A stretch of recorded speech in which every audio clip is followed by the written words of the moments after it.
Hi, good afternoon, folks. My name is Michael Halpern, and thank you for joining us today for our session.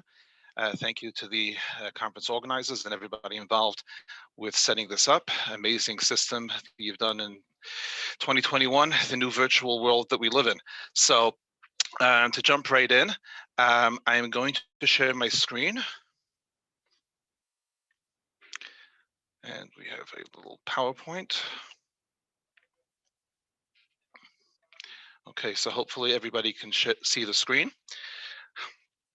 And we're going to start from the beginning. Bear with me one second. Okay, so as you folks know, you're joining us today. This is Code Enforcement 101, and this is the description that we have of the session that's on the website. I think we've put together with our speakers, some wonderful speakers today, a really comprehensive overview of not only the higher level overview of what code enforcement is and what code enforcement does, but also the nitty-gritty, the boots on the ground perspective as well. So one request before we begin, one of the things we would like to know is really get to know our audience. So what we've done is we've worked together with Poll Everywhere, a third-party polling service. We'll have a couple of questions at the end of my introductory slides, really just to get to know our audience and to see people's perspectives and really what they're coming to this session for. So if you see the screen, there are two options. Option number one is a website where you can log on, pollev.com/MuniReg LLC 354. And the second option is by texting MuniReg LLC, all in uppercase, 354, MuniReg LLC 354, to the number 22333. So hopefully on behalf of the presenters and the speakers today, we ask that you please sign up, and then there'll be three brief questions in the next couple of minutes. As you folks do that, I'm just going to go quickly and introduce today's speakers. First, we have Amanda. Hopefully you took some time to see her bio on the website before joining us today. And the information is on here on the screen as well. Obviously, 25 years of experience in this field, and Amanda will really be providing that high-level overview we mentioned earlier of the real benefits of code enforcement, and also some of the negative sides when it's not implemented correctly. We also have Amrinda, who will actually be going first today. Amrinda as well has a significant amount of experience working with the boots on the ground, really being not only the code officer, walking the streets, interacting with the community and the occupants of the home, but also dealing with, on the managerial side, managing a staff of code enforcement officers in several municipalities. As you can see on the bottom, formerly with the borough of Steelton and Reading, and now with the city of the municipality of Norristown, PA. As you can see, very well recognized in the code enforcement community. I've known Amrinda for several years through involvement with some of the organizations that you see listed below. Myself, I will not be speaking. I will be working as a moderator today. I am the founder and president of MuniReg LLC, which is located in Cleveland, Ohio. As you can see, formerly a director of community initiatives for Safeguard Properties, which is the nation's largest mortgage field services company, which means they worked for banks and mortgage companies taking care of zombie foreclosures. So though obviously not the focus of today's conversation, for communities that do have or have experienced or currently experience zombie foreclosures, obviously I can opine on that as well. That has definitely been something that I spent about 20 years working for over there, which led me to being a presenter for several of these organizations you see below, and once again, honored to be presenting and working with the Housing Alliance of Pennsylvania. And as you can see, something I'm obviously very proud of, working many years with the American Association of Code Enforcement, recipient, myself individually, and Safeguard as the recipient of the inaugural Public-Private Partnership Award. Currently, MuniReg, what we do is, and I leave this on the screen for you to review, the quote is mine, and that's really my mantra of what I try to look at. Even though we're talking to Pennsylvania audience, I do have a national focus, and even though each community is unique, often the issues that affect them are not. And common problems have common solutions. And if something works in a community, it's my goal to share it. And one of those is the vacant property and rental registries, which I believe Amrinda will touch on as well. And then you see over there a quote from a recent study from the Center for Community Progress that demonstrates the value of outsourcing, and hence why MuniReg is in business. So obviously, if there's any questions regarding a VPRO or rental registries that I think Amrinda will be talking about, obviously I can opine on that as well. So I'm sure the folks will, Amrinda and Amanda will be providing their contact information, but here you have their contact information as well. So that being said, hopefully folks have signed up for the poll everywhere option.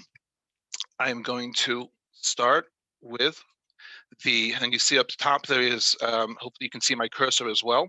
You can see the instructions as well if you haven't done it.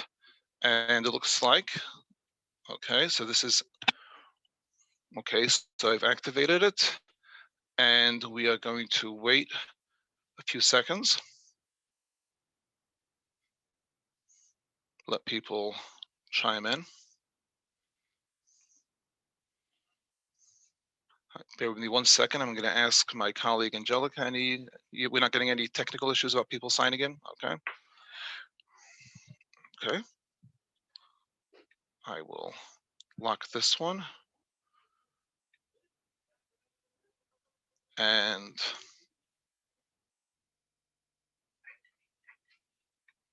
okay.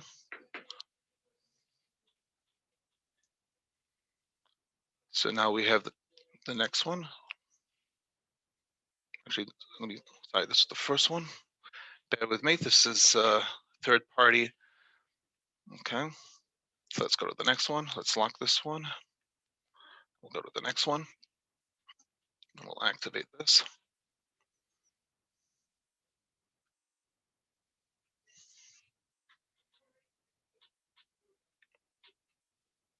Okay.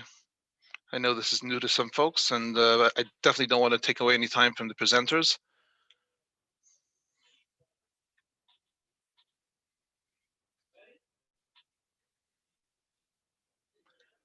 Give it another few seconds to see if we can get some participation. There we go. Okay. So hopefully this gives our presenters a little insight into, okay, more coming in. Definitely either 0, which I think will answer some of the questions we had. So I'm going to lock in and move to the final question, which is this. What best describes your reason for attending today's session? So you can see, I'm going to give you a chance to actually read them. Try not to make them too long.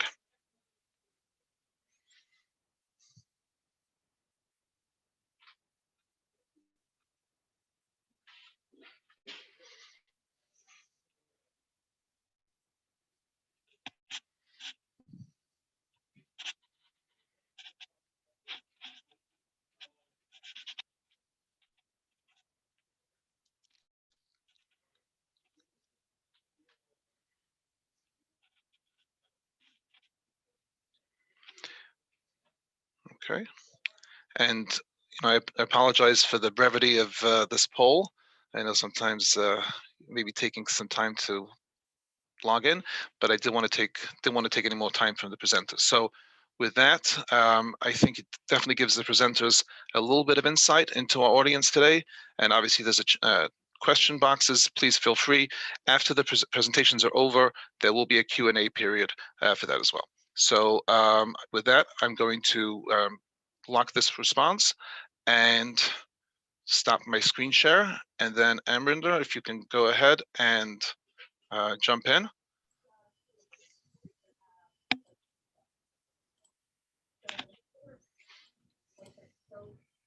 Thank you, Michael. Good afternoon, everybody. My name is Arminder Singh, and as Michael said, I've been in the building safety and code enforcement industry for several years now, and I've actually had experience with working with building departments, very small with only 3 staff members, and larger ones up to including 30 team members. So I've had the opportunity to actually experience small borough and big city code enforcement, which has allowed me to get a good idea on how different approaches you can take depending on the size of your jurisdiction or the type of issues your municipality would be, is facing, how you can go about approaching to help reduce or eliminate blight. So some of the best practices that I've definitely picked up over my years doing this code enforcement is, uh, you know, I'll just kind of dive right into them.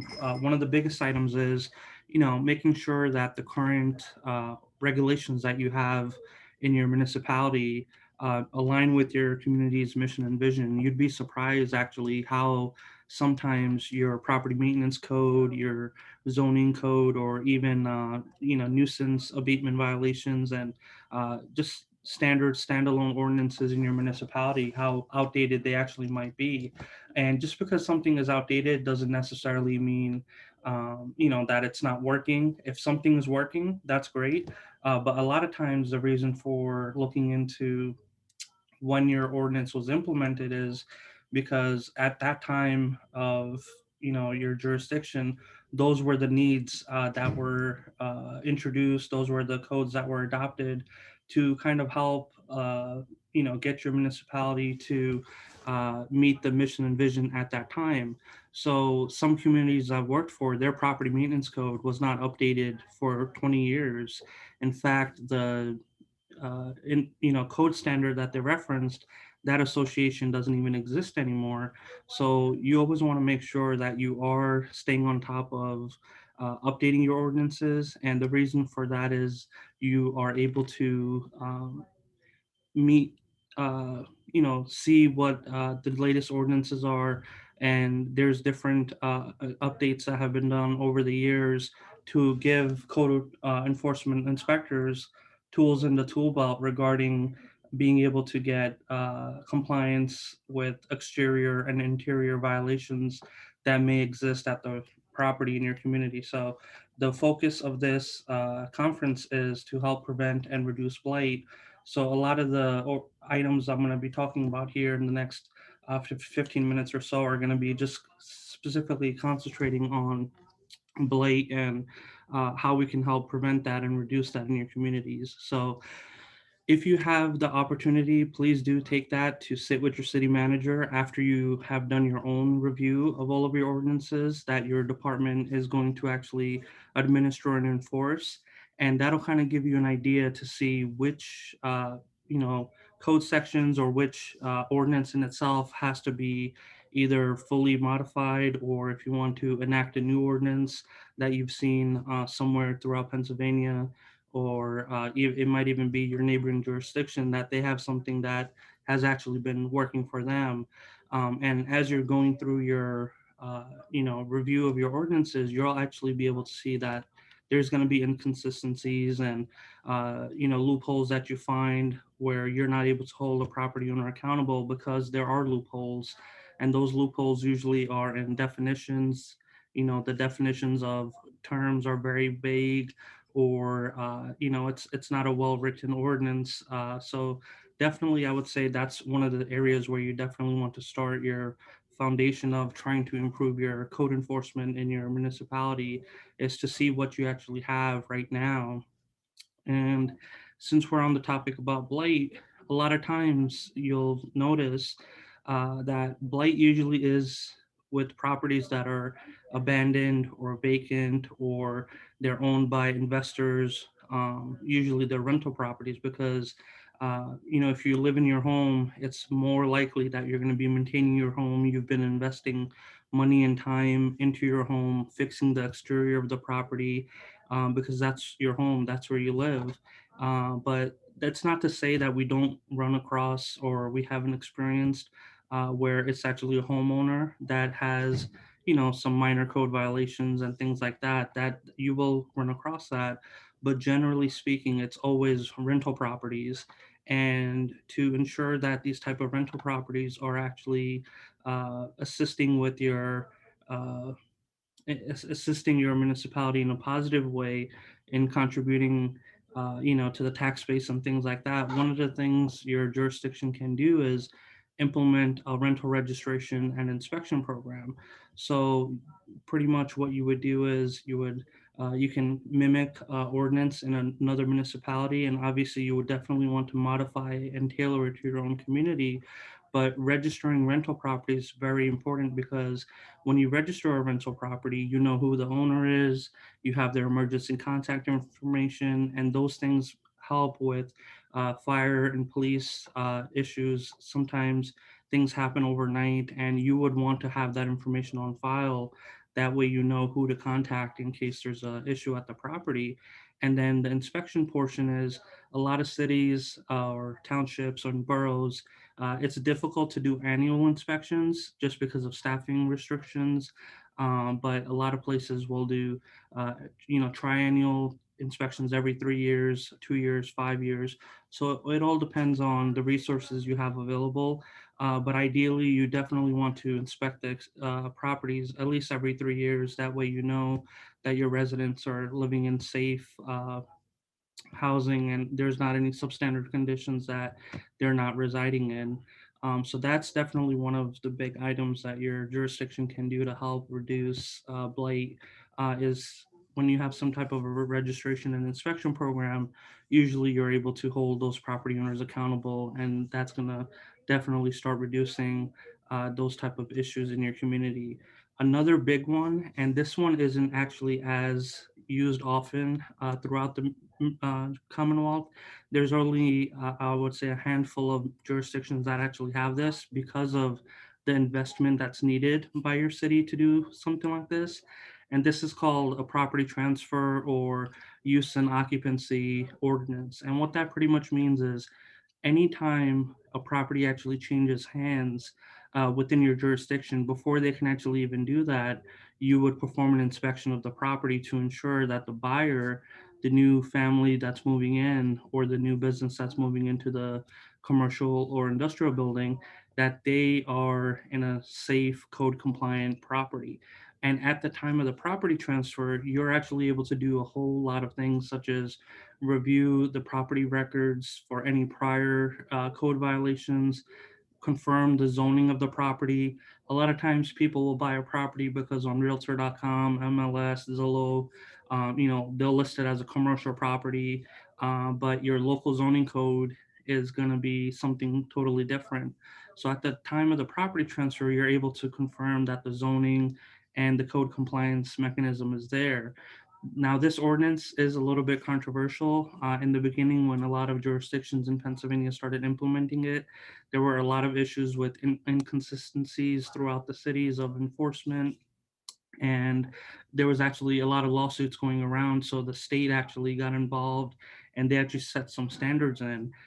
And I think those standards are great because of those inconsistencies that were going on from town to town.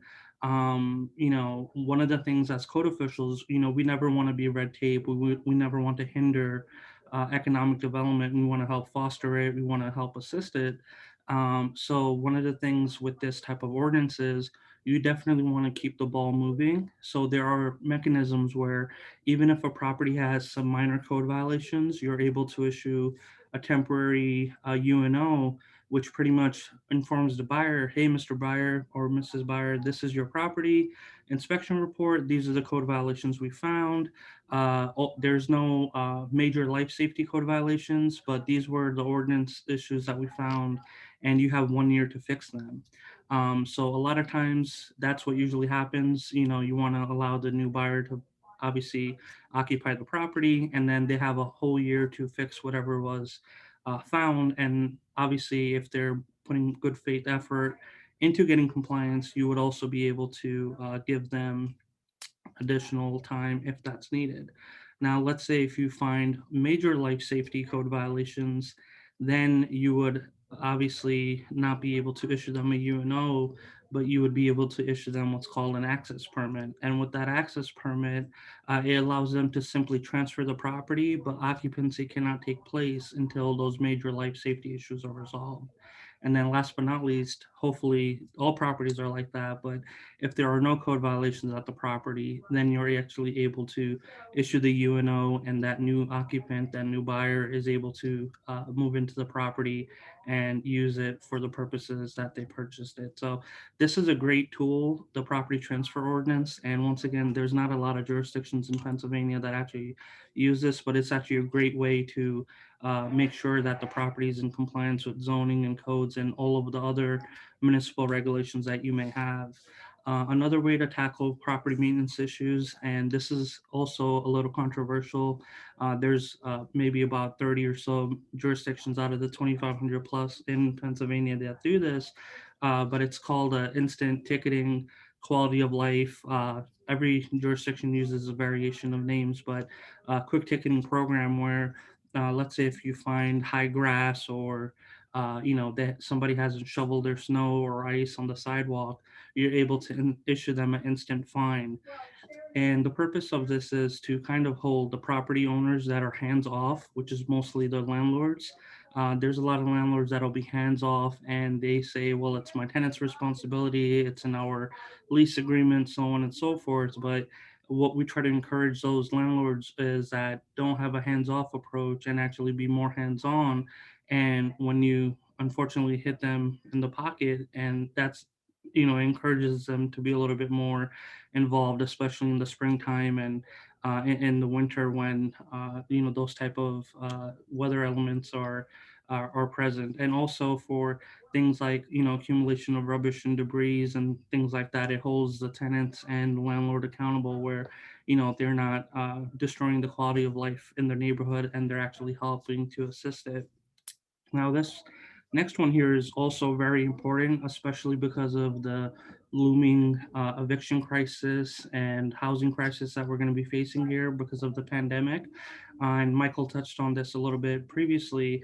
So, registration requirements for banks and foreclosed properties, the zombie foreclosures, as Michael mentioned. MuniReg is a great partner that your municipality can partner with regarding these type of issues, and there's other industry names out there as well that also provide these type of services. But these are very these are great tools that you can have, and actually all of the jurisdictions that I've worked for, if they didn't have this, we've actually implemented it. And right now, it's actually assisting us to know exactly which properties are unfortunately going to be going through the foreclosure process because of the pandemic and people unfortunately not being able to pay for their mortgage. And what this does actually is you are actually made aware of who the actual mortgage company is, who the asset manager is, the property maintenance company that's assigned. So if you have any type of issues at the property, let's say you found it to be it needs to be secured and boarded up, or if there's trash issues, somebody did graffiti, you actually have the direct contact information and a pipeline to actually get compliance in a much faster manner versus just sending a notice to whoever's listed at the county recorder of deeds office, which obviously they've walked away from the property most of the time by that point, and now you don't have anybody to serve or inform that there's issues at this property. So definitely I would recommend getting with Michael and MuniReg. And once again, there's other companies out there that provide similar services, but they can definitely assist you with this. And it's going to be critical to actually implement this because of the looming foreclosure and eviction crisis. In fact, the National League of Cities actually did a study and a report about 3 months ago that Pennsylvania is actually projected to be the most it was found to be the state that's going to be the most impacted by this pandemic. And unfortunately, a lot of jurisdictions were trying to get federal assistance for mortgage relief and rent relief and things like that, but we weren't able to receive anything. But there is some money on the way now for foreclosure. I apologize, for rent relief. but it's still actually not enough. The damage has already been done, and people are going to be facing, unfortunately, foreclosure and eviction. So definitely get with Munireg and Michael and all of the other companies that are out there. This is a great asset that your community can use to help fight blight. And then some of the other things you can do definitely is you want to invest in your department and your team. And what that means is, you want to move away from paper and pencil operations. Believe it or not, there's still some jurisdictions out here that are using carbon copy forms to do inspection reports and track, property records. So investing in technology is big. You want to make sure that you have staff that has certifications that what that'll help is even though the state law doesn't require you to have your property maintenance and housing inspector certification, getting that credential actually makes sure that the people you have on your team are certified and they actually understand what the purpose is for that ordinance and what the purpose is for that code and how it should be interpreted and how it should actually be enforced. And obviously, you want to make sure that training is ongoing as well as that they're attending conferences and things like that. The other thing I just wanted to quickly share is you want to make sure you review and update your fee schedule. And the reason why that's important is code departments can actually be self-sustaining. Obviously, they're not made to, or you can't have a profit, organization. You can't tax people, but code enforcement is unique where whatever services are being or being used by rental property owners, or if it's a permit, construction job, those fees can actually help sustain your operations. So you definitely want to look at your fee schedule to see that whatever fees that are being charged right now is your department able to recoup um, those costs, and that actually helps, and you're actually able to then possibly get additional staff members and resources for your department if you have a fee schedule that reflects the needs of your department. And then one of the last things you definitely want to have is in code departments. I've helped a lot of people here in Pennsylvania and actually across the country implement standard operating procedures, because in our departments, in our industry, it's kind of whenever there's a new director, whenever there's a new manager in the office, everything changes. It's almost procedures and methods of taking care of issues. But what you want to do is you want to have written policies. You want to have written procedures. That way, you make sure that you have uniform and consistent operations and that they're fair. And if you ever get challenged, or if anybody ever has any questions of why are you doing what you're doing, you have an actual written policy to support your operations and say this is something that you're doing with your operations throughout your department. And it eliminates when people are saying you're picking on me, or you're harassing me and things like that. You can say, well, no, this is what we are actually doing, is we are aggressively enforcing property maintenance standards, or we do have a rental inspection program, which is why your rental property needs to be inspected. So whatever you do, you want to make sure you do have some type of a written policy in place. That way, if you are challenged, you have something to fall back on. And one of the things I just wanted to quickly share is to help reduce blight. Obviously, these type of things will take time. It depends on the resources your department has, and how big your jurisdiction is, how many properties you have. But one of the things I've actually done with all of the jurisdictions I worked for is I've actually done a survey of every single property in the jurisdiction. So for my current municipality in Norristown, it took us about a year and a half, but we were able to accomplish this where we actually had inspectors go block by block, building by building, lot by lot, and we did an exterior inspection of every property. And the reason why we did that was a lot of times, especially if you're in urban communities, people tend to write you off and say, oh, there's a lot of blight there, or nobody wants to come there and nobody's buying property there. And a lot of times those things are false. And they tend to over exaggerate the issues that are happening at your local jurisdiction. So when you actually have an idea of what's happening, which neighborhoods actually you need to concentrate on, this type of data is so powerful. So when we actually went through almost 10,435 properties, we were able to identify which neighborhoods are the ones where we need to concentrate for proactive enforcement to make sure that those properties don't become even more blighted than what they may actually be. And not only that, we were actually able to send a lot of what we did was we didn't treat this as a violation. We sent warning letters. We wanted to educate property owners. And obviously, when you do something like this, you definitely don't want to send 10,000 letters at the same time because there will be a lot of people at the counter, a lot of people calling. So you got to do this in phases in a strategic manner. Maybe do a few hundred a week, a few hundred a month, depending on your operations. But what this allows you to do is get the data, get the properties into compliance a lot faster, and you know exactly what you're dealing with.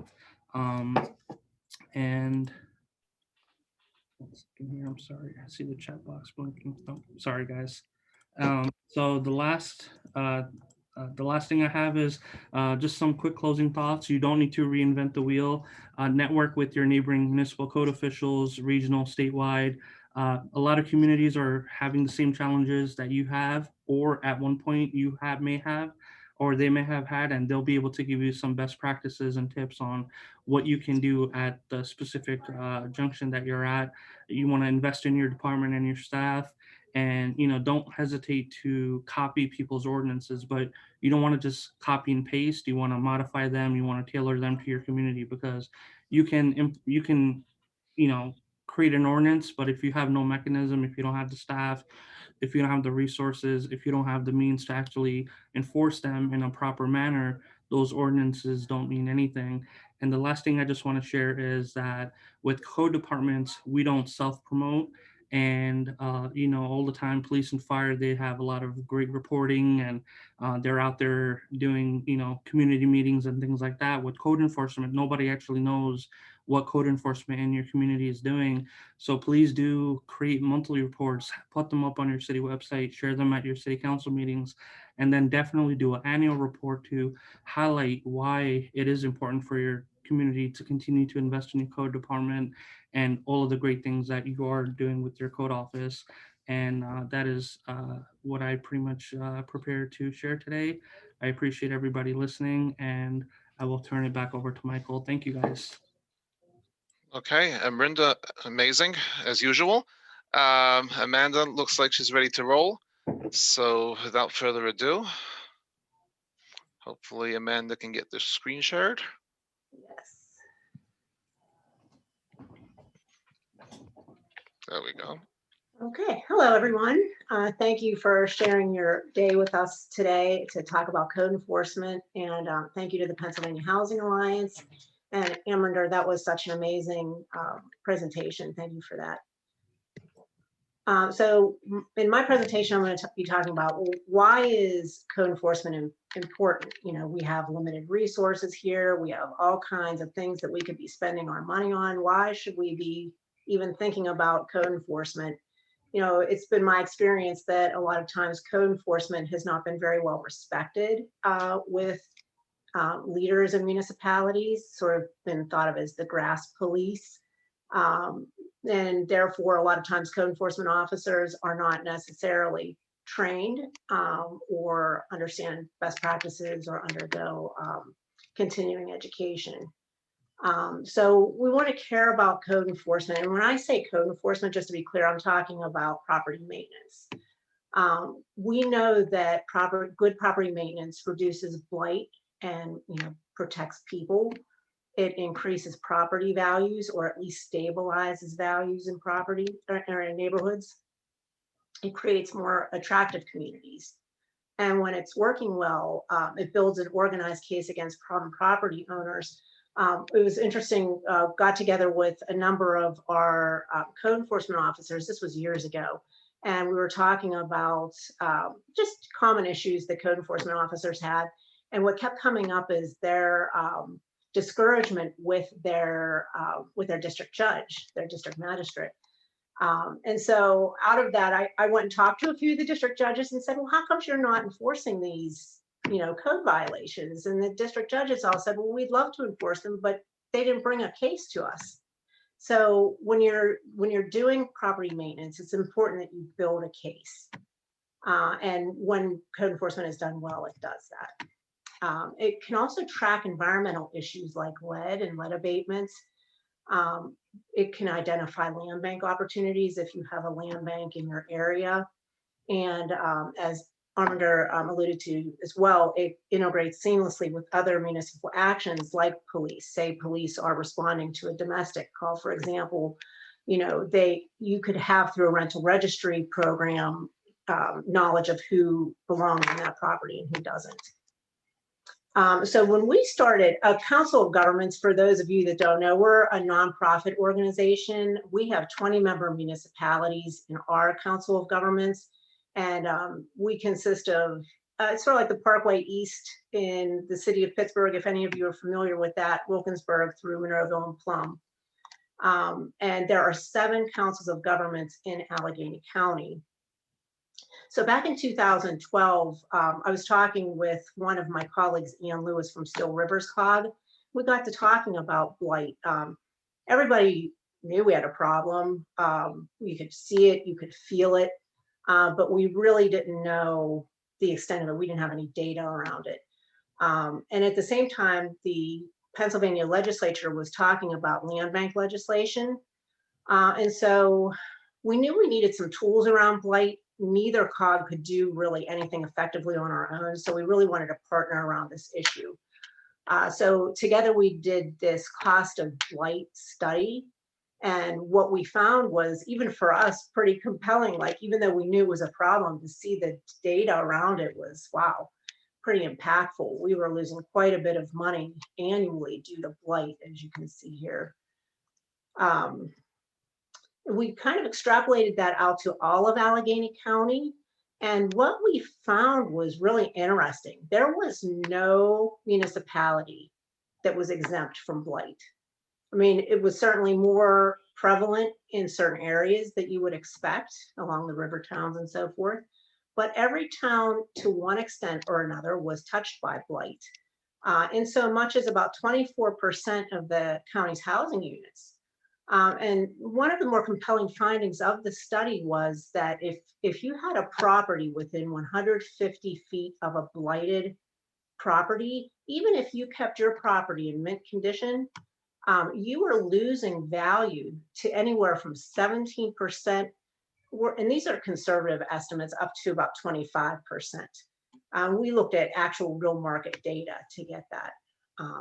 And so the cost of blight study was really important for us to do in order to have a thoughtful conversation with our elected officials around strategies to mitigate it. So code enforcement, as we saw it, there were 2 things that came out of the cost of blight study. There was the Tri-Cog Land Bank, which my colleague Ann Lewis is headed up, and I think she's going to be speaking tomorrow. If you have a chance to catch her presentations, they're always very good. And also code enforcement. And code enforcement, of course, the first line of defense for a community to stop the spread of blight or to stabilize and reverse some negative trends. It's important not only for maintaining safe and healthy communities, but it's a proven tool to reverse and mitigate blight. So when I started this position back in 2008, we meet regularly with our municipal managers, and we started talking about code enforcement. But it wasn't until we had the cost of blight study done that it was so compelling to our managers that was like, okay, let's try and put a program together around this. And so our managers committee helped to shape our code enforcement program. And currently we have 2 towns that are participating in it.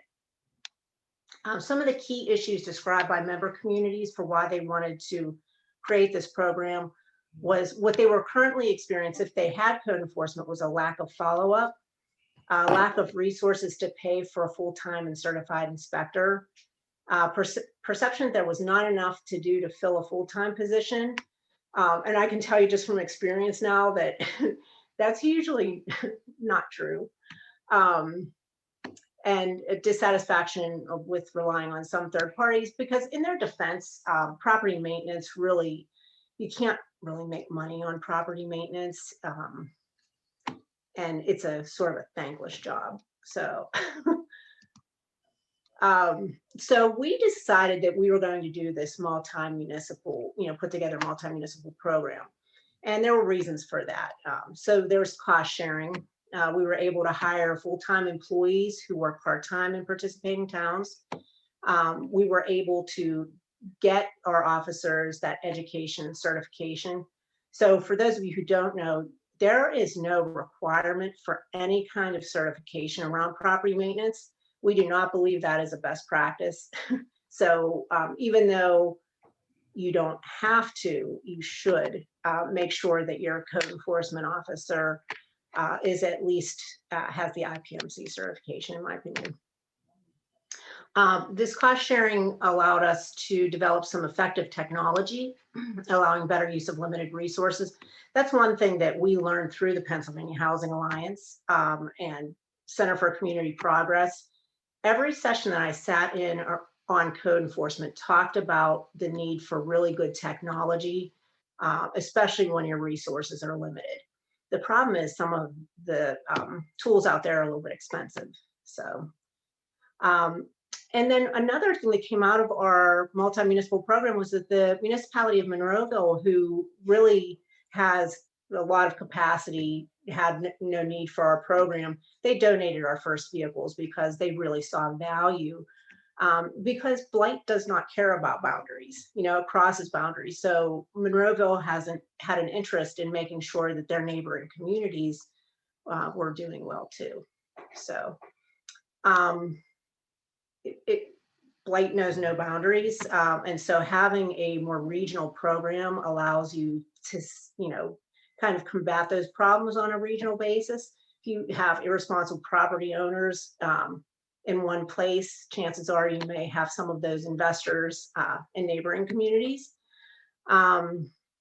It really brings everybody up to a level of quality, I think, when you do it on a regional basis.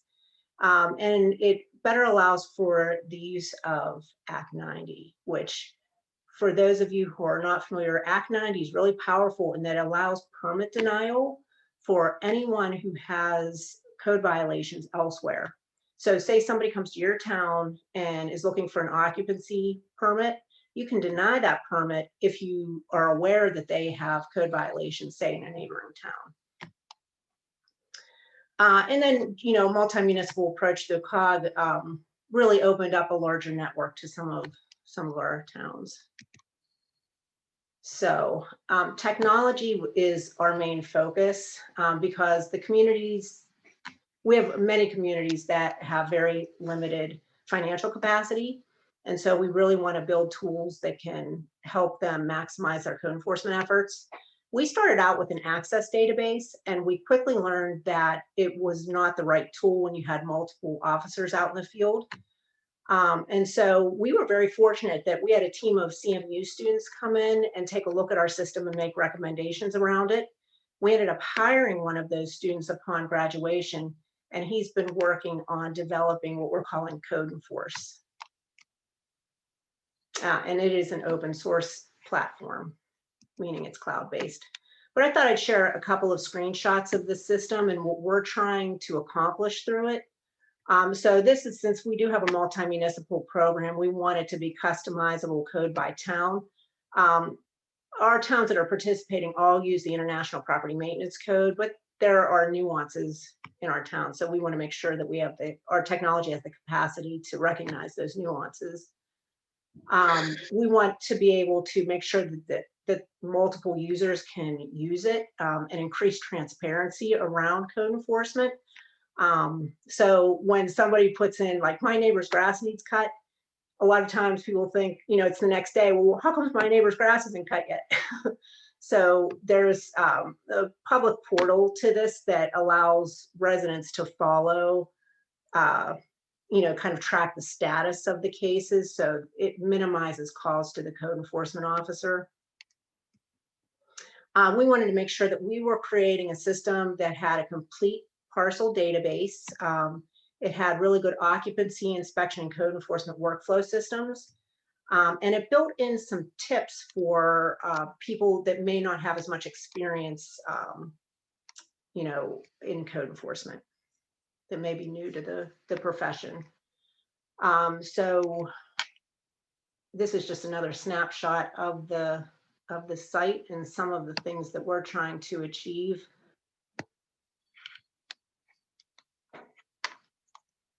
We want to make sure that we can, understanding people in a system, like having it person-based, is really important, especially when you want to effectively use Act 90, so that you can search by person and see all of the properties that person is affiliated with throughout the system. We want to make sure we have a customized inspection checklist, and just make things easier for the code enforcement officer so that they can maximize their time in the field. Generate notice of violations easily, the Act 90 integration that I talked about. And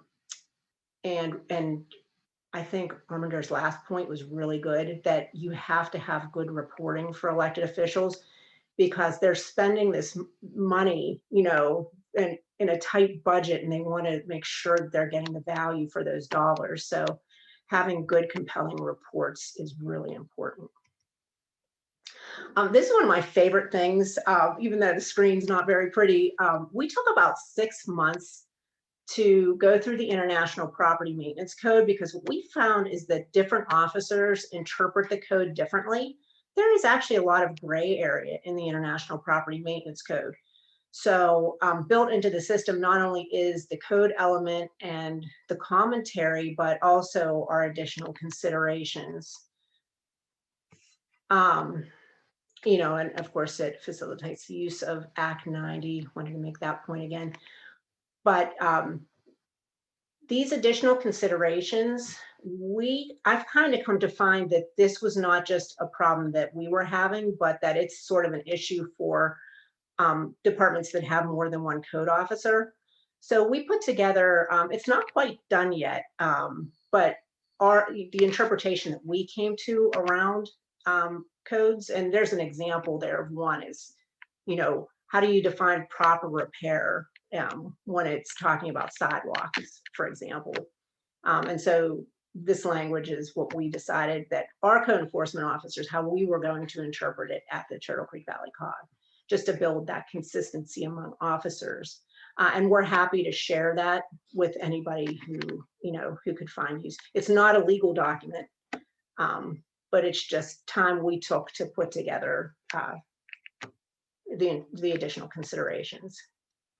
And to that end, if you're interested, welcome to visit code.tcvcog.com, and we can send that release to you whenever it's ready. I think in the next few weeks, it'll be ready to go. And then if you are interested in our platform, you can sign up there for updates. We're not going to be blowing up your inbox for sure, but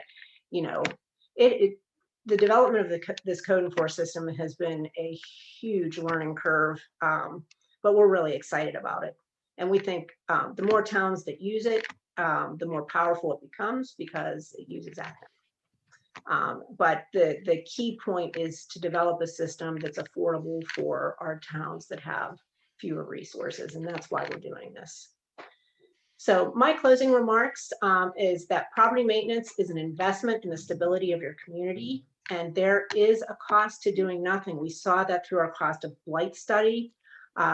Doing some version of a cost of blight study, if you're just starting to think about these issues, really good way to start a conversation around it. Good technology is critical to maximizing the benefits of code enforcement, especially when your resources are limited. And just a comment on my experience working with communities in general. Sometimes elected officials or managers, come to these sessions and they hear about a rental registry program, and it is such a great idea. It is such a great idea. But the ordinance comes last. You really need to think about, like Arminder said in his presentation, what are you trying to achieve through this? And what's it going to take? You know, what kind of technology do I need to track this information? What kind of capacity do I need in terms of personnel to accomplish this effectively? Those are all things that need to be thought through. And the ordinance comes last to match those expectations. And last point, codification is important. This is the action or process of arranging laws or rules according to a system or plan. Our towns don't like to do codification because it's expensive, but there is a lot of value to doing it. So thank you so much. And if I can ever be of assistance, please feel free to reach out. Okay, Amanda, that was amazing as well. And so we have a couple minutes for Q&A. Hopefully we have gotten some questions. Hopefully we'll be able to get to all of them today. If not, you have the contact information for the presenters, and feel free to ask them directly after the session is over. So the first one, obviously, Amanda definitely delivered some excitement, because one of the questions was, can the code enforcement software be purchased from the COG? Is it available? Yeah, so it's not ready yet. Okay. And what we have found is that it's taking us longer than we thought it would. But it's nothing that's really unexpected. So we're working through bugs. If you're interested, please go onto that website and we'll be happy to give you updates on the platform. Yeah, we want to share our tools. We're not looking to make money on this. We are a nonprofit. We want to get communities the tools they need to help themselves. That should be music to everybody's ears. That's beautiful. Maybe now we'll switch gears to Amrinder. One of the questions came over was, what certification program or programs do you recommend for code inspectors? So as Amanda was saying earlier, even though the Commonwealth of Pennsylvania doesn't require certification like it does if you want to be a building or electrical inspector, the International Code Council, which is actually the association that has created the International Property Maintenance Code, they actually have a certification available called the Property Maintenance and Housing Inspector Certification. And that, as Amanda was saying, that is definitely, even though it's not mandatory, that is something you want to make sure that your inspectors review and participate in and get certified, because once again, it's going to help develop them the skills that they need to actually understand what the purpose is of a property maintenance code and how it is to be enforced. And most importantly, what actually the legal requirements are as a code official when you are enforcing. You don't want to, do any violations of the Fourth Amendment and things like that. So it's going to teach you the legal aspects and the actual enforcement of exterior and interior code violations. Okay, excellent. So a couple more questions we got, and actually I had written down a couple, so we'll see if we have time to get to those. But I guess Amanda and Rinda both, do you see any harm in writing an ordinance that would give tenants the right to sue their landlord for being out of compliance with codes? If the municipality doesn't prosecute, who else can enforce these codes without a tenant's right to sue? Any thoughts on that? I'll put Amrinder on the spot for that one first. How about that? So as a municipality, so once again, I've worked for a small borough. I've worked for the 5th largest city in Pennsylvania. There has to be a line between what a local government is going to be involved with regarding civil matters between a landlord and a tenant. And this type of ordinance, you would want to speak with your solicitor, but this is something that the municipality should be kind of hands off. And instead, what you should do is help facilitate to tenants in your community. A lot of places, instead of doing a right to know request, or instead of them having to learn how they can get resources, you want to have that up on your website. Provide mediators, provide the legal housing aid, all of those type of resources on your code enforcement website, where if a landlord is taking advantage of a tenant, that tenant has those resources available. But do make the inspection report readily available to them, so that way they can use that in case they are, going through an eviction process, or things like that. But writing an ordinance, once again, like Amanda was saying, you can write all the ordinances in the world, but if there's no mechanism to enforce it, then it doesn't really help. It's actually gonna create additional issues because now you have an ordinance on the books which your city is not enforcing. And I'll jump in, and I guess I'll second that and just say, that from obviously in the private sector, not from the public sector, but what I'm seeing not only in Pennsylvania but nationwide is the challenges municipality have with these types of properties in the context of nuisance properties and nuisance property ordinances, and a lot of communities are struggling with it nationwide, and that's enough of a challenge. And it really is. It's a session on its own. Just look at the contrast of the different sides wanting to obviously protect the entire neighborhood and the property condition, but also the rights of all the tenants that are living there as well. Very complicated matter that is really communities across the country are struggling with. So to just having that on their hands is really enough. So yeah, it's a civil matter that again, my opinion, And another thing, just to quickly piggyback on that, is you can actually write other, I guess, code sections into your ordinance to make it easier for tenants to get access. So, for example, a lot of cities in Pennsylvania and actually across the nation, they're starting to develop public lists of what are all the actual registered rental properties in your jurisdiction. Is their license valid? Have they paid their last fee? When was it last inspected? And that information is actually posted right on the website. It's made for public viewing. So putting together a database like that is a great resource.